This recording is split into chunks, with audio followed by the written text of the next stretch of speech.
सुनाते हैं, हमारे संवाददाता स्पर्श शर्मा ने खास बातचीत की है बीजेपी सांसद सुनीता दुग्गल से। सुनिए। बीजेपी सांसद सुनीता दुग्गल जी हमारे साथ बात करने के लिए मौजूद हैं। सबसे पहले चुनावों को लेकर चर्चा करते हैं। जिस तरीके से कई चुनौतीपूर्ण राज्य भी निकलकर सामने आ रहे थे, मध्य प्रदेश की बात करें, राजस्थान की बात करें, छत्तीसगढ़ की बात करें, चुनावी जीत को मैम किस तरीके से देख रहे हैं? समीक्षा की बात करें और कांग्रेस जिस तरीके से फ्रीबीज लेकर आई थी, उनको कहीं ना कहीं जो है नकारा गया है। देखिए, बिल्कुल मैं तहे दिल से धन्यवाद करती हूँ मध्य प्रदेश की जनता का और छत्तीसगढ़ की और राजस्थान की जनता का कि जिन्होंने माननीय प्रधानमंत्री श्री नरेंद्र मोदी जी की नीतियों पर विश्वास किया है, उनकी योजनाओं पर विश्वास किया है और उन्होंने माना है कि मोदी जी की गारंटी जो है वो सही फीसदी जो है 100% गारंटी है। और जो कांग्रेस पार्टी ने, आपने देखा होगा कि किस तरह से फ्रीबीज बांटने का उन्होंने काम किया था, तो लोगों ने उसको भी नकार दिया है। इससे बिल्कुल स्पष्ट है कि लोग जो हैं वो विकास चाहते हैं, उनको मुफ्त की रेवड़ियां नहीं चाहिए, उनको विकास चाहिए। और इसके साथ साथ अगर आप देखें तो तेलंगाना में भी हमारा जिस तरह से राइज हुआ है, हमारे पास केवल एक जो है वो लोकसभा विधानसभा थी, सॉरी, पिछली बार, और जबकि अब की बार 8-9 विधानसभाएं जो हैं वो तेलंगाना में भी आई हैं। तो मैं तहे दिल से जो है समस्त जो है सभी राज्यों की जनता को, मतदाताओं को और संगठन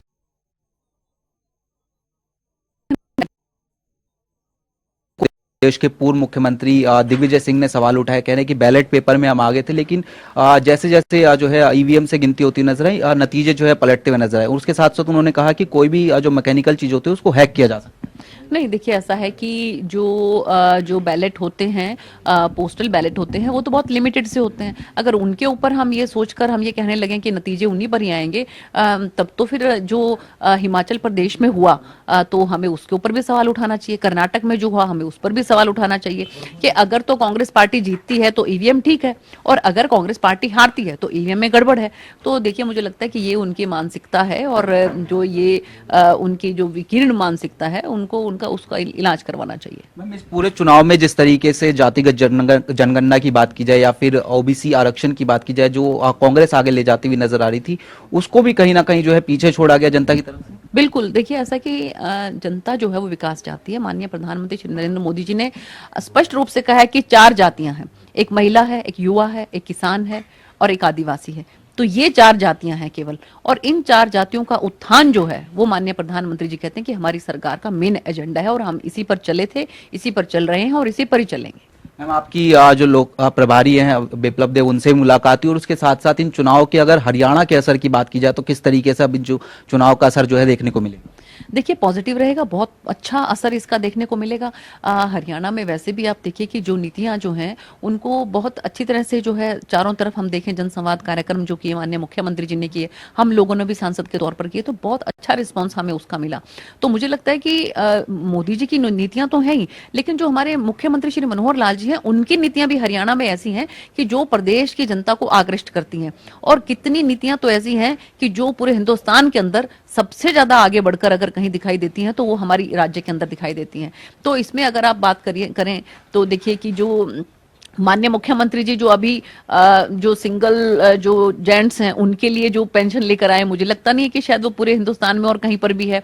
इसके साथ साथ जो आयुष्मान योजना है उसको चिरायु योजना के तहत उन्होंने किस तरह से 1,20,000 से 1,80,000 तक बढ़ाया कि 1,80,000 तक की जिनकी आय है उनको भी आयुष्मान योजना में जो है कवर किया जाएगा। कितनी योजनाएं, अभी एक और जो ताजा जो योजना है जिसके अंदर हमारी बच्चियों के लिए कि जिनकी 1,80,000 तक की आय है, उनकी बच्चियां जो हैं वो कॉलेज में पढ़ेंगी तो उनकी कॉलेज की फीस जो है वो सरकार की तरफ से दी जाएगी। और अगर 1,80,000 से 3 लाख तक की आय है तो उनकी आधी फीस जो है वो सरकार की तरफ से दी जाएगी अगर बच्चियां कॉलेज में पढ़ती हैं। तो मुझे लगता है कि इस तरह की जो योजनाएं हैं ये अपने आप में यूनिक हैं हमारे हरियाणा के अंदर, और इस बात के लिए मैं माननीय मुख्यमंत्री जी को तहे दिल से धन्यवाद करती हूँ। मैम, अब लोकसभा चुनाव की बात की जाए तो इंडिया गठबंधन एक साथ जो है देखने को मिलता हुआ नजर आ सकता है। आने वाले समय में बैठक भी होगी। चुनौती कहीं ना कहीं देखने को मिलती हुई नजर आएगी बड़ी? नहीं, कहीं कोई चुनौती नहीं है, क्योंकि इंडिया गठबंधन तो ये जो 4-5 राज्यों के जो इलेक्शन हुए उससे पहले भी था। तो इंडिया गठबंधन आपको कहीं नजर आया? ये तो जो माननीय प्रधानमंत्री जी जिस तरह से कहते हैं कि ये तो जो है एक नौटंकी है, उन लोगों की घमंडिया गठबंधन है ये तो बिल्कुल इसमें कहीं कोई दो राय नहीं है। कहीं इसका कहीं कुछ भी जो है वो इसका असर जो है नजर नहीं आएगा। मैम, अंतिम प्रश्न, पार्लियामेंट सेशन भी चलता हुआ नजर आ रहा है, किस तरह की तैयारी है, क्या कुछ मसले जो है उठाए जाएंगे? देखिए, ऐसा है कि मेरी तरफ से जो है हर बार संसद के अंदर जो है वो अपने पार्लियामेंट से लेकर भी और पूरा हिंदुस्तान भर से भी जो मुझे कुछ ऐसी समस्याएं लगती हैं कि जो किसी गरीब आदमी की जो उठानी चाहिए पार्लियामेंट के अंदर, तो वो मैं क्वेश्चन जो है वो रेज करती हूँ। जैसे कि मेरा कल जो है वो क्वेश्चन था कि जो रिवैम्प्ड बॉन्डेड लेबर है उसके रिहेबिलिटेशन के लिए क्या स्कीम है सरकार की तरफ से। आज मेरा क्वेश्चन है कि जो पीएम ग्राम सड़क योजना है उसका हमारे राज्य के अंदर, मेरी कॉन्स्टिट्यूएंसी के अंदर भी उसकी क्या प्रोग्रेस है, उसकी क्या अपग्रेडेशन वर्क जो है उसके बारे में डिटेलिंग के लिए वो आज मेरा क्वेश्चन जो है वो नॉन अनस्टार में लगा हुआ है।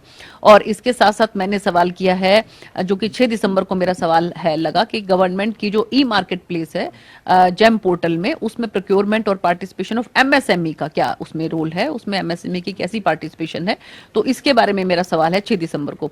7 दिसंबर को जो है मेरा सवाल है कि जो पीएम स्वनिधि के तहत जो लोन मिल रहे हैं उसमें हरियाणा के अंदर कितने बेनिफिशरीज हैं, और मेरी जो लोकसभा है उसके अंदर भी कितने बेनिफिशरीज हैं जिनको पीएम स्वनिधि के तहत लोन मिले हैं। और इसके बाद अगर 8 दिसंबर को हम देखें तो उसके अंदर मैंने आंगनवाड़ी जो वर्कर्स हैं, हमारी हेल्पर्स हैं, उनके लिए मैंने सवाल जो है वो पूछा है कि हमारे राज्य के अंदर जो एक सरकार की जो पोषण अभियान योजना थी उसके तहत जो मोबाइल फोन देने थे, तो कितनी हमारी आंगनवाड़ी वर्कर्स और हेल्पर्स हैं उनको मोबाइल मिल चुके हैं, खासकर हमारे राज्य के अंदर कितने को मिल चुके हैं, और इसके साथ साथ मेरी लोकसभा के अंदर कितनी हमारी आंगनवाड़ी वर्कर्स को और हेल्पर्स को मोबाइल फोन मिल चुके हैं। इसके साथ साथ मैं फिर से माननीय मुख्यमंत्री जी का धन्यवाद करती हूं कि उन्होंने अभी पिछले दिनों ही जो है हमारी जो आंगनवाड़ी वर्कर्स थी, पूरे हिंदुस्तान के अंदर सबसे ज्यादा मानदेय जो है अगर कहीं है तो वो हमारे हरियाणा के अंदर है।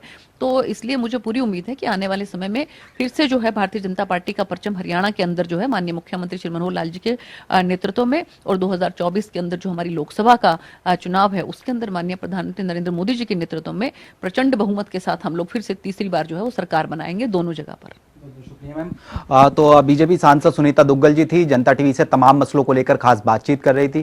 कैमरामैन संजय के साथ स्पर्श शर्मा, जनता टीवी, दिल्ली।